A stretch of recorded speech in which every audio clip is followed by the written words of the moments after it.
우리 옆에 있는 분들 가정에서도 또 현장에서도 한번 서로 격려 한번 하시면 인사하십니다. 모든 것이 하나님의 은혜입니다.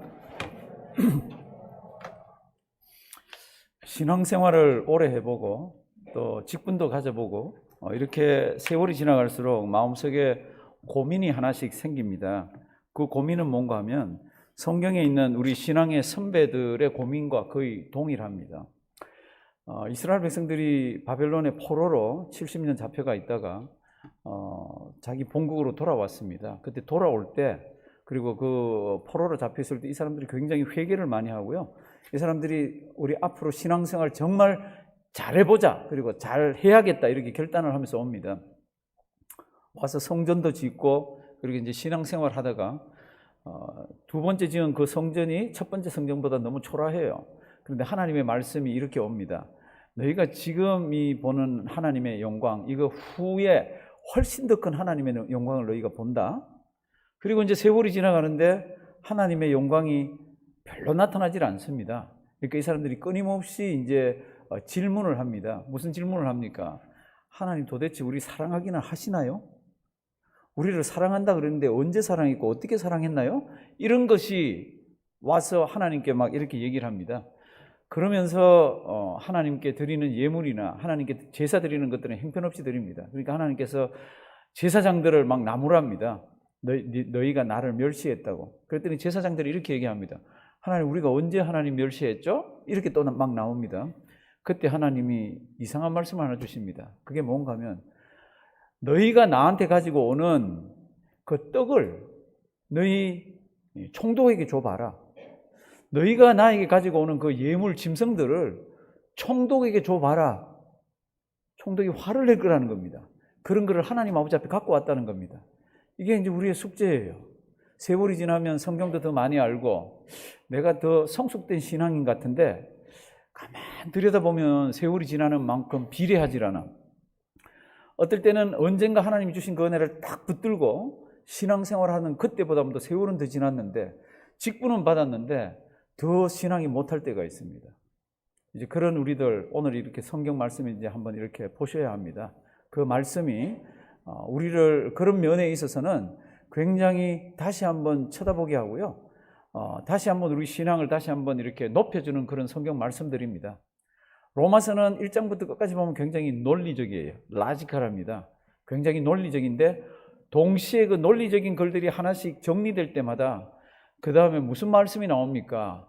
그러므로라는 말이 나옵니다. 그래서 어떤 학자는 이렇게 씁니다. 로마서라는 것은 It is a book of therefore. 그러므로라는 책이라고 얘기를 합니다. 그러므로라는 말이 31번이 나옵니다. 앞에 하나님은 이런 분입니다. 죄는 이런 것입니다. 믿음은 이런 것입니다. 뭐 사랑은 이런 것입니다. 이렇게 얘기하면 그러므로가 튀어나오면 그 다음 어떻게 해야 돼요? 그러므로 너희는, 그러므로 우리는 이렇게 살아야 되고 신앙생활을 해야 되는 것을 가르쳐 줍니다. 1장, 2장, 3장, 4장까지 쭉 가보시면 사람이 어떻게 하나님 아버지 앞에 설 수 있습니까? 무한하신 하나님, 영원하신 하나님, 변하지 않는 하나님, 그 하나님 아버지 앞에 인생이 어떻게 설 수 있습니까? 그런 걸로 막 이야기가 되어갑니다. 그러면서 사람의 행위로 율법을 지켜서는 하나님 아버지 앞에 설 사람이 아무도 없다라고 얘기를 합니다. 그러면 어떡합니까? 하나님의 다른 방법이 있는데 그것은 예수를 믿는 그 방법밖에 없다. 그 하나님을 믿는 그 믿음이 사람을 의롭다고 한다. 이렇게 성경에 기록되어 있습니다. 그러면 이제 그 믿음을 구체적으로 어떻게 믿음을 갖게 되나? 이렇게 할 때 하나님께서 아브라함을 한번 보라고 로마서에 기록을 하게 합니다. 우리 바울에게. 아브라함이 어떻게 의롭다함을 받았습니까? 성경에는 하나님을 믿음에 이렇게 되어 있습니다. 그럼 어떤 하나님을 믿었습니까? 그럴 때 죽은 자도 살리고 참 없는 것에서 있게 만드시고 그리고 자기에게 아들이 없겠다 그랬는데 아들이 없는데 아들까지 생기겠다 하는 그 하나님이라는 겁니다. 그래서 그 하나님을 믿었더니 하나님께서 그것을 그의 의로 여기셨다. 지금 로마서가 쭉 그렇게 진행돼 갑니다. 그리고 아브라함이 그것을 믿어서 의롭게 됐다는 그것에서 끝나는 게 아니라 이런 원리는 너희들에게도 같이 우리들에게도 같이 적용이 되어진다는 겁니다. 아브라함이 바랄 수 없는 것을 믿었습니다. 어떤 겁니까? 자기가 100세가 돼서 몸이 다 죽었습니다. 자기 와이프도 태가 다 죽었습니다. 그렇게 다 죽었는데도 하나님이 자녀를 주겠다고 그럴 때 아브라함이 아멘 그러고 이걸 믿었다는 겁니다. 그랬더니 그 믿은 것을 보고 너 의롭다고 해줬다는 겁니다. 우리는 하늘의 벌을 보여주고 뭐 너 자식 낳을 거다 이런 얘기 아니잖아요. 너희도 그렇게 믿기가 어렵고 이 세상에서는 그거 믿어지질 않는 건데 그걸 믿으면 의롭다고 해준다는 겁니다. 그게 뭡니까? 아브라함은 죽은 자도 살리고 아브라함은 아기를 낳을 수 없고 가질 수가 없는 그 가정에 아기를 준다는 것을 믿었는데 후대에 오는 사람들은 무엇을 믿어야 합니까? 이제 성경책 펴놓으셨으니까 이제 4장 한번 보십니다. 4장 23절 4장 23절 가정에서도 다 좀 봐주시기 바랍니다. 저희에게 의로 여기셨다. 아브라함에게 의로 여기셨다 기록된 것은 아브라함만 위한 것이 아니라고. 똑같은 원리로 24절 의로 여기심을 받을 우리도 위함인데 아브라함은 믿지 못할 것을 믿었습니다. 아기 낳는 거, 아기 주시는 거. 근데 우리는 이 세상에서 정말 믿지 못할 거 있습니다. 그게 뭡니까? 그러면 십자가 사건이에요. 예수 사건이에요. 24절 의로 여기심을 받을 우리도 위함이니 곧 예수 우리 주를 죽은 자 가운데서 살리신 이를 뭐라고요? 믿는 자니라. 그러니까 아브라함이 믿음의 조상입니다. 뭐를 믿었습니까? 바랄 수 없는 것. 이 세상에서는 일어날 수 없는 것을 믿었습니다. 그게 자식 주는 거잖아요. 그걸 믿었더니 그걸 의로 여겨졌습니다. 우리는 그게 아니잖아요. 우리에게도 똑같은 원리가 적용되는데 우리에게도 세상 사람들은 믿지 못하고 세상 사람들은 불가능하다고 그러고 말이 안 된다는 것을 믿는 그 믿음을 보고 우리도 의롭다고 한다는 겁니다. 그 우리 믿음의 내용이 뭡니까? 그러면 예수님께서 우리 위해서 십자가에서 달려 돌아가시고 우리를 또 위해서 살아나셨다는 겁니다. 그게 25절입니다. 4장 25절 예수는 우리 범죄함을 위하여 내어줌이 되고 또한 우리를 의롭다 하심을 위하여 어떻게 해요? 살아나셨느니라. 믿음이 이런 거라는 겁니다.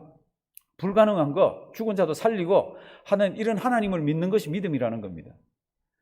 그 다음에 여기 이제 믿음이라고 딱 설명을 했으면 그러면 너희는 두 발을 붙이고 이 땅에 살 텐데 어떻게 살아야 할 건가? 그게 이제 5장 1절부터예요. 그럼 뭐라고 시작해야 되죠? 성경 보시지 않더라도 눈만 살짝 깔아서 일단 보시면 죄송합니다. 깔아서 그랬어요. 눈만 살짝 내려서 이렇게 보시면은 무슨 자가 첫 자로 보입니까? Therefore가 보이죠. 그러므로 믿음이라는 것은 그런 거다. 당신들이 지금 이 성경을 읽고 아니면 그 당시의 사람들 당신들이 지금 그 어마어마한 하나님 죽은 자도 살리고 불가능한 것을 있게 하시는 그 하나님 100세나 된 집에 자식을 주신 그 하나님 예수 사건을 일으키신 그 하나님 어마어마한 그 하나님을 믿는다면 그렇다면 이렇게 살아라는 겁니다. 이제 그렇게 사는 게 세 가지가 나온대요. 첫째는 너희가 믿음을 가졌다. 예수 그리스도 때문에 그러니까 하나님과 화평해라. 첫 번째입니다. 두 번째는 예수 그리스도로 말미암아서 너희가 믿음 갖고 예수 그리스도로 말미암아서 하나님 아버지 앞에 화평하니까 너희는 그 은혜의 귀한 자리로 이렇게 간다는 겁니다. 그게 2절입니다. 또한 그로 말미암아 우리가 믿음으로 서 있는 이 은혜에 어떻게 해요? 들어감을 얻었다고. 그러니까 하나님과 화평하고 하나님의 은혜의 자리에까지 나아가고 은혜의 자리까지 나아가면 하나님의 영광이 보이니까 그 영광을 바라보면서 즐거워해라. 이게 세 가지예요. 세 가지. 다시 한번 합니다. 어마어마한 그 믿음을 가지고 하나님 앞에 설 수 있는 우리들은 이 세상에서 어떻게 신앙생활을 해야 됩니까? 첫째, 하나님과 뭐요? 화평. 그리고 어떻게 해요? 예수 그리스도로 말미암아서 은혜의 자리까지 나아가야 되고 세 번째가 뭐예요? 그 나아가서 보면 하나님의 영광이 있습니다. 그러니까 하나님의 영광을 바라보면서 뭐 해야 된다고요? 즐거워해야 된다고. 요거 세 가지인데요. 이제 문제가 있어요. 이 세 가지는 알아요. 정말로 이거 알아요. 모르는 사람 없어요. 이게 다 알아요. 그런데 이게 실감이 나질 않아요. 하나님과 화평하게 살아야 됩니다. 우리가 은혜의 자리에 깊이 들어가 있어야 합니다. 그래서 그 영광을 보면 그 영광을 보면서 즐거워해야 됩니다. 모르는 분 계세요? 다 압니다. 근데 문제가 뭡니까? 여기까지 안 오는 거 있잖아요.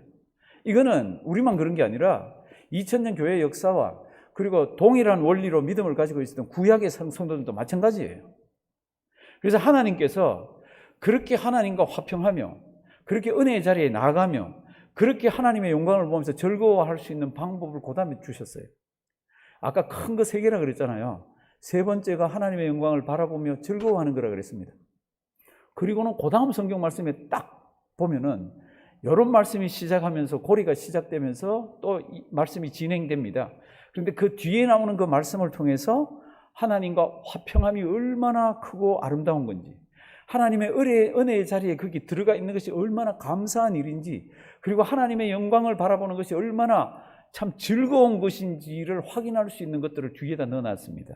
이제 3절 한번 보십니다. 2절 마지막 보면은 이 은혜를 바라보며 즐거워한다 그랬잖아요. 근데 그거 즐거워하는 것뿐만 아니라, 그거 해야 되는데 그것뿐만 아니라 3절, 다만 이뿐 아니라 우리가 어떻게 해요? 환난 중에도 뭐 하라고요? 지금부터 쉽지 않다니까요. 나이가 환난이 닥쳐왔을 때 막 즐거워했던 분 계세요? 춤춘 분 계세요? 그런 분 안 계십니다. 그런데 즐거워하라 그럽니다. 근데 이제 즐거워할 수 있는 방법을 성경에다 기록을 해놨습니다. 제가 성경에 그 방법이 기록되어 있다 그랬습니다. 그럼 우리는 어떻게 해야 되죠? 그 방법대로 살아보시는 거죠. 근데 우리는 하고 있다고 생각하지만 안 하고 있는 이유 중에 하나가, 위에 세 번째를 실감 있게 안 하는 거 보면 밑에 거를 안 하고 있습니다. 이제 밑에 진행되는 게 뭡니까? 그 중에 특별히 두 번째 같은 경우는요, 은혜에 들어감을 할 때, 이 들어감이라는 거는 우리 표현은 그냥 이렇게 돼 있지만 원래 뜻은 이거 장소적인 거예요. 시각적인 거예요. 그러니까 은혜 제일 깊이 받는 데가 있으면 그 안에까지 어떻게 들어가는 겁니다. 원래 뜻은 누군가가 나와서 데리고 들어가서 대면시키는 것을 들어감이라고 얘기를 합니다. 이방인으로 있을 때 성막이 있으면은 성막 안에 들어갈 수가 없습니다. 은혜의 자리까지 데려감을 당할 수가 없습니다. 이방인으로 있을 때. 일반인으로 있을 때는 성막 안으로 들어가서 성소에 들어갈 수가 없습니다. 더 깊은 은혜의 자리에 들어갈 수가 없습니다. 제사장으로 있으면 성막까지는 들어갈 수가 있지만 지성소까지는 들어갈 수가 없잖아요. 그러니까 은혜의 자리에 데려감을 누군가가 이렇게 해줄 때 그 데려감을 입은 것이 우리라는 겁니다. 제일 깊은 것까지. 지성소에는 누가 들어갑니까? 아시잖아요. 대제사장이 들어갑니다. 그래서 백성들을 위해서 제사를 드리는 거 1년에 하루 딱 드리게 이렇게 되어 있습니다. 그러니까 은혜의 자리에 나아감을 얻는 게 얼마나 큰지를 정말로 실감하면서 살아야 되는데 그걸 실감을 잘 못하면서 사는 겁니다. 그러니까 너희가 하나님의 영광을 바라보면서 뭐하라? 즐거워하라. 그런데 그것만, 그리고 위에 있는 다른 것들만 보면서 즐거워하는 것이 아니라 너희가 환난을 당하면은 그 환난 가운데서도 뭐하라? 즐거워하라. 한번 따라 하십니다. 환난이 즐거워집니까? 그럴 때 안 되죠. 그 즐거워지면 그것도 또 좀 이상하죠. 그런데 즐거워지는 과정을 지금 얘기하고 있습니다. 제가 아까 법이라 그랬잖아요. 그런 방법이라 그랬잖아요. 우리에게 환난이 딱 닥칩니다. 그 큰 은혜를 받은 사람에게 환난이 닥칩니다. 하나님의 영광도 어렴풋이 잊어먹고 하나님의 은혜의 자리에도 매일 왔다 갔다 하고 하나님과 화평하는 것도 관심도 별로 없고 사는데 환난이 딱 닥쳤습니다. 환난은 쉽게 말하면 고난입니다. 고난이 확 닥쳤습니다. 그때 어떡합니까? 나 믿음 버릴래, 이런 사람 없습니다. 환난이 닥쳐오면 그때부터 뭐 하기 시작하죠? 하나님을 더 쥐기 시작합니다. 이때까지도 쥐고 있었지만, 그냥 어렴풋이 했지만, 이제 꽉 쥐기를 시작합니다. 그러면서 뭐 합니까? 이걸 참습니다. 성경을 보면 환난은 뭐를 낳습니까? 환난은 인내를. 인내하면서 하나님, 나의 하나님, 지금 어디 계시나요? 이 문제는 어떻게 하면 좋습니까? 막 부르짖으면서 세월이 지나가면서 우리에게 뭐가 생깁니까? 성경 뭐라 그랬죠? 연단이라는 것은 킹 제임스 버전은 experience라고 되어 있습니다. 경험이 생긴다고. 이럴 때는 이렇게 하는구나. 하나님 이렇게 찾는구나. 그런데 보통 다른 성경들은 캐릭터라고 되어 있습니다. 어떤 성품이 만들어진다는 겁니다. 무슨 성품이요? 남들이 보고 다른 사람들 앞에서 다 검증되어진 성품이 생긴다는 겁니다. 환난이 닥쳤습니다. 고난이 왔어요. 그럼 이 고난 가지고 어떡하죠? 우리는 막 씨름을 하면서 인내를 합니다. 막 인내하면서 씨름하면서 뭐가 생깁니까? 우리에게 이때 하나님만 붙들어야 되는구나. 우리의 위로는 하나님께서만 오는구나. 이 문제가 어떻게 풀릴지는 모르지만 하나님만 붙들고 있어야 되는구나. 이런 신앙이 생긴다는 겁니다. 그게 여기 나오는 지금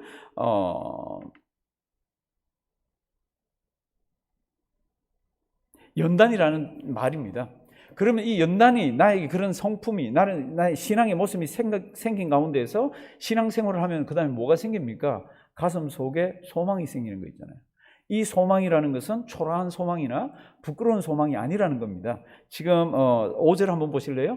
이렇게 하면 소망이 생기는데 이 소망은 부끄러운 게 아니라고. 많은 사람들이 부끄러워합니다. 고난 가운데 있으면 내가 다 빼앗겼을 수도 있고 건강이 없을 수도 있고 그래서 내가 저 하늘나라 가야지. 그런데 이 소망이 아주 초라하기 짝이 없습니다. 근데 그렇게 생각하지 말라는 겁니다. 이 소망이라는 거는 그런 소망이 아니라는 겁니다. 그러면서 다시 한번 보자는 겁니다. 너희가 소망을 가지고 있는데 그 소망은 하나님이 나를 사랑해 주셔서 오늘까지 왔다는 겁니다. 그런데 그 하나님의 사랑은 어떤 사랑이냐 그러면 하나님께서 그 사랑을 우리 가슴 속에다가 성령 하나님을 통해서 막 물 붓듯이 퍼부어 주셨다고 그렇게 표현하고 있습니다. 4절 인내는 연단은 소망. 5절 소망이 부끄럽게 아니함은 우리에게 주신 성령으로 말미암아 하나님의 사랑이 우리 마음에 어떻게 해요? 부은 바. 부었다는 것은 pour out입니다. God has poured out His love into our heart by the Holy Spirit. 하나님께서 성령 하나님을 통해서 우리 가슴 속에다가 하나님의 그 사랑을 그냥 준 게 아니라 막 부어 주셨다고. 이걸 언제 깨닫습니까? 고난 가운데서. 하나님 정말로 어렵고 힘든 가운데서 하나님을 꽉 붙들고 있으면서 인내해 보시라는 겁니다. 그런 거 인내하면서 하나님 함께 하시는 것이 생기면서 또 하나님께서 나에게 주신 은혜가 있으면서 이게 뭐가 됩니까? 나의 이게 검증된 나의 이 성품이 되어집니다. 그리고 그 검증된 성품 가운데서 소망이 생기는데 이 소망은 부끄러운 소망이 아니라 확 열려있는 하나님의 사랑을 그렇게도 많이 받은 그 사랑이 내 가슴 속에 차져 있는 것이 소망 가운데 알게 된다는 겁니다. 그걸 알면은 그 위에 세 가지는 이제 쉬워지는 거죠. 그런데 하나님께서 우리 가슴 속에 이렇게 부어준 그 사랑을 다시 한번 밑에 설명을 합니다. 잘 보라고. 그 사랑은 세상에 없는 사랑이라고. 그럼 한번 보실래요? 6절. 하나님이 우리를 사랑하셨습니다. 그럴 때 언제부터 사랑했습니까? 언제 사랑했습니까? 그럴 때 우리가 아직 어떨 때요? 연약할 때. 이 연약할 때의 뜻이 뭡니까? 하나님은 죄가 있는 사람을 만나질 않습니다. 하나님은 의로운 자만 만납니다. 그러면 우리가 우리 힘으로 하나님 앞에 한 의로워져 봐야지. 그럴 때 우리가 어떤 모습을 갖고 있습니까? 연약해서 그게 안 되는 거 있잖아요. 우리가 선행을 해가지고 정말 나쁜 짓 안 하고 하나님 아버지 앞에 서봐야지. 그게 안 되는 겁니다. 왜요? 우리가 연약해서. 그럴 때서는 연약이에요. 그러니까 예수님께서 언제 돌아가셨습니까? 우리가 어떨 때예요? 연약할 때 죽었다는 겁니다. 그러면 또 한 번 생각해 보자는 겁니다. 연약할 때가 언제입니까? 죄인일 때인데 그 다음 성경 말씀 보면요. 세상의 이치를 보자는 겁니다. 세상에 의인들이 있습니다. 이 의인들은 법을 잘 지키는 사람들이에요. 좀 냉정할지는 모르지만 법을 잘 지켜서 다른 사람한테 해를 안 주는 사람입니다. 의인을 위해서, 그런 의인을 위해서 죽는 사람들 거의 없다. 가물에 콩나듯이 있을 줄 모른다. 그리고 선인들, 성경 보시면 그 선인들은 뭔가 하면은 이 사람들은 착하게 삽니다. 마음이 따뜻합니다. 다른 사람들이 다 좋아합니다. 그런 사람들을 위해서는 죽어주는 사람이 간혹 있다. 지금 이 성경이 흘러가는 논리를 한번 보십시오. 의인을 위해서 죽는 사람은 거의 없다. 그리고 선인을 위해서 죽는 사람은 간혹 있을 수가 있다. 그 다음에 괄호를 치면 무슨 말이 있어야 돼요? 죄인을 위해서 죽는 사람은 이 세상에 없다. 죄인을 위해서 죽는 사람은 없다. 그런데 죄인을 위해서 죽은 분이 계시다는 겁니다. 성경이 그렇게 논리적으로 흘러갑니다. 그래서 8절 한번 보십시오. 7절 일단 볼까요? 의인을 위하여 죽는 자가 쉽지 않고 선인을 위하여 용감히 죽는 자가 혹 있거니와. 다 같이 8절 큰 목소리로 봉독하십니다. 우리가 아직 죄인 되었을 때에 그리스도께서 우리를 위하여 죽으심으로 하나님께서 우리에게 대한 자기의 사랑을 확정하셨느니라. 아멘. 너희가 환난을 당하느냐? 고난 가운데 있느냐? 낙심하지 말아라. 원망 불평하면서 토해내지 말아라. 그때 뭐 하라고요? 인내하면서 하나님만 꾹 붙들고 있으면은 오늘 성경에 나오는 대로 뭐가 생깁니까? 우리에게 연단되는 게 생깁니다. 하나님께서 그것을 통해서 우리에게 아주 성품을 주시는데 다른 사람들이 다 보기에도 저 사람 왜 저래? 전에 뭐 없던 모습이 있네. 그러는 다른 사람이 다 보기에도 괜찮은 아름다운 성숙된 그런 신앙을 우리에게 갖게 합니다. 그러면서 우리 가슴에 뭐가 생깁니까? 소망. 이 소망이 다른 사람이 볼 때는 아주 초라하고 아주 마지막으로 희한한 소망이 아니라 아주 대단한 소망인 겁니다. 예수 그리스도가 우리를 위해서 죽었다는 소망인데 그건 하나님이 우리 가슴 속에 막 물 붓듯이 부어줬다는 겁니다. 그러면서 한번 보라는 겁니다. 세상은 의인을 위해서 죽는 사람이 조금 거의 없다. 그리고 선인을 위해서 죽는 사람은 간혹 있다. 그 다음 뭐예요? 괄호로 죄인을 위해서 죽는 사람이 없다. 그러나 우리가 아직 죄인 되었을 때에 그리스도께서 우리를 위하여 죽으심으로 하나님께서 우리에게 대한 자기의 사랑을 뭐라고요? 확증하셨느니라. 사랑하시는 성도 여러분들, 이 순서까지 이렇게 가는 동안에 우리에게 생기는 게 뭡니까? 야, 하나님 너무 감사합니다. 하나님 너무 감사합니다. 하나님과 화평하는 게 생깁니다.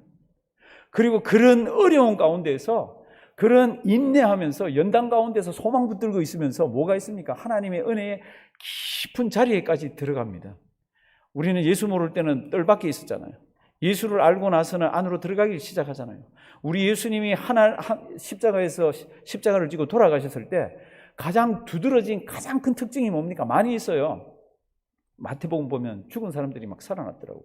그리고는 성 안에 들어갔어요. 성 안에 그런 게 있습니다. 그리고 뭐 놀라운 일들이 있었지만 가장 큰 놀라운 것이 무엇입니까? 예루살렘 성전의 휘장이 쫙 찢어졌다. 성전이 쫙 찢어졌을 때 그 성전 마지막 안에 있는 찢어진 물건이 보이는 게 뭡니까? 성물이 그게 지성소 안에 있는 법궤잖아요. 법궤 위에 하나님의 은혜의 시온소가 있습니다. 하나님이 늘 이렇게 말씀하셨어요. 내가 거기서 너희와 만나겠다고. 그런데 거기는 대제사장밖에 못 들어갑니다. 그런데 예수님께서 돌아가실 때 그걸 찢어 놓으셔서 예수를 믿는 사람이면 누구든지 그 안으로 들어갈 수가 있습니다. 그래서 하나님과 직접 대면할 수가 있습니다. 하나님, 제가 왔습니다. 하나님, 저 연약하고 부족하고 냄새나지만 저 하나님밖에 없습니다. 고난 가운데서 붙들었고요, 인내하면서 붙들었고, 연단하면서 붙들었고, 소망 가운데 붙들었고, 그 하나님입니다. 사랑하시는 성도 여러분들, 아까 우리가 찬양을 하나 드렸습니다. 나의 하나님, 나의 하나님. 이건 뭐 보니까 옥타브도 올라가더라고, 막 위로. 사실은 그런 찬송 막 이런 마음을 열고 할 때는 이게 콩나물도 올라가게 그려야 됩니다. 이 작곡가들이 원래 그렇게 그리라 그럽니다. 나의 하나님, 나의 하나님 이렇게 부르는 게 아니라 나의 하나님 이렇게 하는 겁니다. 사랑하시는 성도 여러분들, 언제 그렇게 나의 하나님을 크게 불러봅니까? 언제 그렇게 붙들어 봅니까? 그게 고난 가운데서요. 인내하면서라. 그리고 여기 말한 대로 다른 사람이 검증한 그런 성품이 생겼을 때라. 그리고 소망 가운데 하나님의 사랑을 깨달을 때라. 그럴 때 고함을 지르면서 하나님을 붙들고 막 몸부림을 칩니다. 그런 가운데서 하나님의 영광을 봅니다. 사랑하시는 성도 여러분들, 오늘 성경이 우리에게 요구하시는 게 그런 신앙의 모습입니다. 우리는 세상에 좋은 게 너무 많아요. 그래서 주님 조금만 늦게 와도 괜찮습니다. 천국 안 가봐도 됩니다. 지금 내가 뭐 명품들만 옆에 삥 둘러놔도 가슴이 콩콩콩콩 뛰고 막 기분이, 저거는 어디서 산 거, 저거는 누구도 안 갖고 있는 거, 저거는 내가 삥땅 쳐서 산 거, 뭐 이런 거 짜릿짜릿한 게 이렇게 있습니다. 성도 여러분들, 우리는 그 세상 속에 살기 때문에 하나님의 영광이 얼마나 거룩하고 얼마나 좋은지, 하나님의 은혜의 자리가 얼마나 우리로 하여금 풍성한 삶을 살게 하는지 그걸 자꾸 잊어먹고 삽니다. 그럴 때 하나님이 우리에게 쿡 찌르는 게 뭡니까? 너희는 환난 때도 뭐 하라고요? 즐거워하라고. 어려워요. 고난 가운데 들어가 보십시오. 내 눈에서 눈물이 뚝뚝 흐르면서 고독합니다.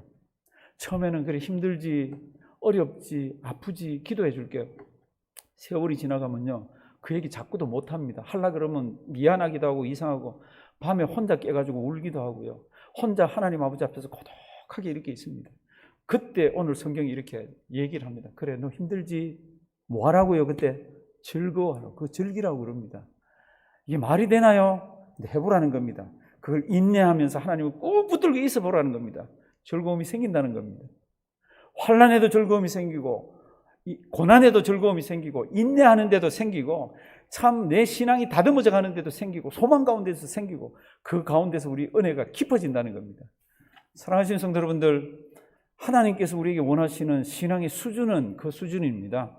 그래서 내 것만 이루어지고 내 기도 제목만 이루어져서 하나님 감사합니다, 땡큐 그러도 잊어먹고가 아니라, 이런 것들이 반복되더라도 우리는 평상시에도 즐거워하고 어려울 때도 즐거워할 수가 있습니다.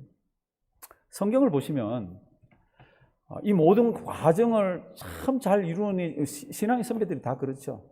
그런데 성경에 기록된 모습으로 되어 있는 분이 있습니다. 우리가 아는 대로 요셉입니다.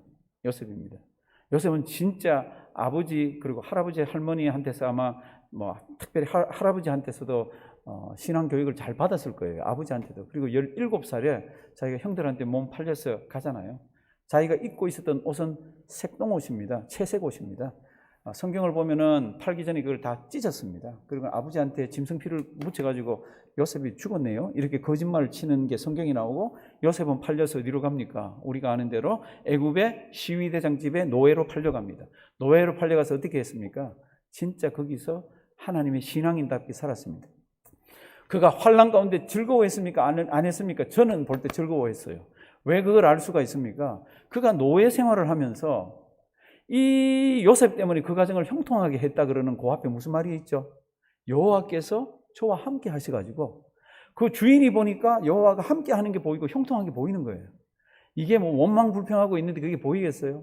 그 어려운 가운데서도 여호와 하나님만 딱 붙들고 뭐합니까? 인내하면서 우리 성경에 나오는 대로 참 연단을 받으면서 소망 가운데서, 이가 어떻게 소망 가운데 있었습니까? 창세기 17장을 한번 보십시오.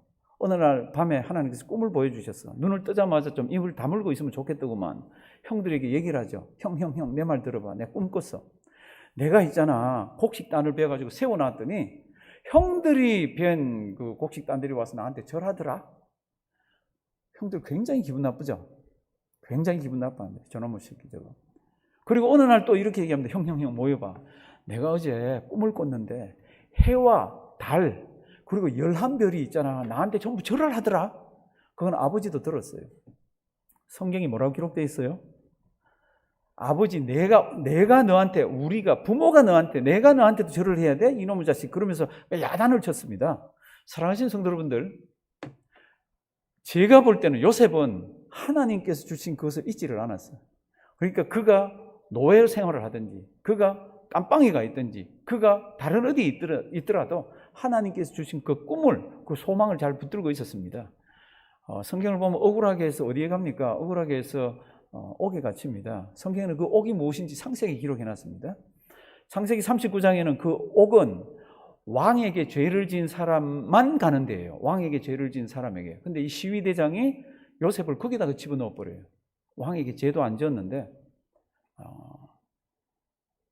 시위대장 와이프가 뭐 유혹했던 걸 알고 옷 그것도 알고 시위대장에게 저놈이 그러는 그 표현이 성경을 보면요, 당신의 종이, 다른 말로 하면 당신이 그렇게 끼고 노는 저놈이 나를 겁탈하려고 그랬습니다. 성경은 딱 한마디예요. 시위대장이 노했다고, 보디발이 노했다고. 그리고는 그 옥에 넣었습니다. 그리고는 그럴 것 같은데 39장 뒤로 가면은 그 옥 가운데서 전옥이 이 요셉이 이렇게 움직이는 걸 보니까 보통 사람이 아니에요. 아주 신실한 사람이에요. 그래서 그에게 옥을 맡깁니다. 또 여기서 끝났으면 되는데 40장, 집에 가서 이제 나중에 보십시오.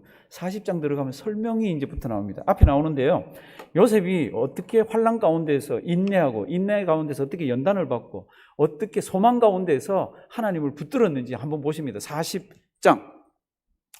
이제 옥에 가 있는데 그 옥이 아까 왕의 죄수들만 가 있다 그랬잖아요. 그 후에 애굽 왕의 술 맡은 자와 떡 굽는 자가 거주 애굽 왕에게 범죄한지라. 그러니까 애굽 왕에게 범죄한 사람은 거기 간다 그랬잖아요.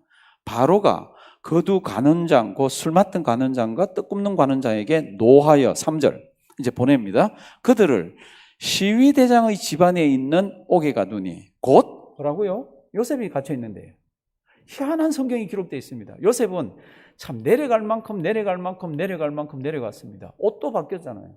채색 옷에서 노예 옷에서 그다음 죄수복으로 다 참 비참하게 뭉그러져 있는데 여기가 있습니다. 그런데 이 환경은 이렇게 참 내려가고 하고 있지만 그 옆에서 보는 사람들은 이 요셉이 인내하면서 연단받으면서 소망 가운데서 신앙이 깊은 것을 깨닫습니다. 그래서 그 다음 성경 보면요, 이제 요셉이 갇힌 그 시위대장 집안에 가둬놨는데 시위대장이 요셉으로 그들에게 뭐요? 수종하게 하면, 이 그들은요 굉장히 높은 사람입니다. 고관 대장입니다. 시위대장이 요셉을 그 두 사람한테 붙여놨습니다. 요셉이 누군데요? 자기 와이프 겁탈하려고 그런 사람이죠. 자기 와이프를 욕보이려고 그런 사람이잖아요. 그런데 시위대장이 왜 그 고관대장 옆에 요셉을 붙여놓습니까? 아는 거지. 요셉이 그런 사람이 아닌 것을 아는 거지.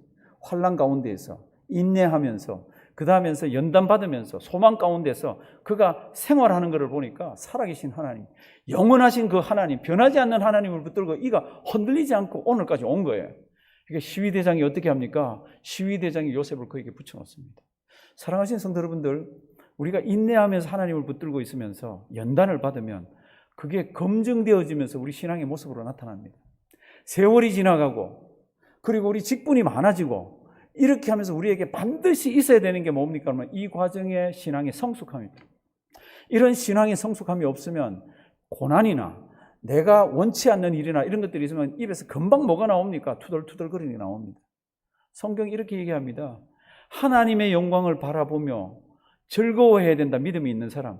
이뿐 아니라 환난도 어떻게 해요? 즐거워해야 된다. 왜 환난을 즐거워합니까? 그때 원망불평하지 말고 즐거워해야 됩니까? 인내하면서 연단하면서 뭐요? 소망. 그 가운데서 하나님의 사랑이, 하나님 나를 얼마나 사랑하는지를 깨닫게 된다고. 성도 여러분들, 이제는 우리가 또 돌아가서 또 내년도 맞이하고 해야 됩니다. 우리가 어떻게 살아야 합니까? 믿음은 다 가지고 있어요. 예수가 나를 위해 십자가에 달려 돌아가신다 다 압니다. 우리에게 필요한 게 뭡니까? 그러므로예요. 그러므로. 저랑 따라 하십니다. 그러므로. 성경을 보면 그러므로 이렇게 살라. 그러므로 이렇게 행동하라. 그러므로 이렇게 믿음. 그러므로 이렇게 인내하라. 그러므로 이렇게 하는 이것을 우리가 직접 몸소 이렇게 신앙생활을 하셔야 됩니다. 하나님께서 그런 자들에게 우리 가슴 속에 있는 그 하나님의 큰 풍성한 사람이 어떠한 것인지를 깨닫게 해줍니다. 그런 은혜의 깊은 경지에서 2020년을 마무리하시고 2021년 맞이하는 우리가 되기를 주님의 이름으로 부탁드립니다. 살아계신 하나님, 오늘 말씀은 너무 어렵습니다. 그냥 앞부분은 우리가 다 알아서 우리가 다 그런 줄 아는데 참 뒷부분은 어렵습니다. 목사도 어렵고 장로도 어렵고 안수집사도 어렵고 권사도 어렵고 초신자도 어렵고 아이도 어렵고 노인도 어렵고 다 어렵습니다. 하나님, 우리에게 지혜를 주시옵소서. 영적인 감각을 주시옵소서. 하나님, 환난이 올 때에 먼저 하나님 없이 입에서 툭툭 뱉어내지 말게 하시고, 미운 사람이 있을 때 툭툭 우리 말대로 하지 말게 하시고, 하나님 성경 말씀을 기억하면서 인내하면서 주님 앞에서 신앙생활하는 우리 되게 해 주시옵소서. 하나님 아버지, 오늘도 귀한 예물을 하나님께 올려드립니다. 기뻐 받아 주시옵시고 참 하나님 사역에 아름답게 사용하시고 하나님께서 또 우리에게 허락하시는 또 귀한 물질들 가지고 잘 살게 도와 주시옵소서. 예수님의 이름으로 기도드리옵나이다. 아멘.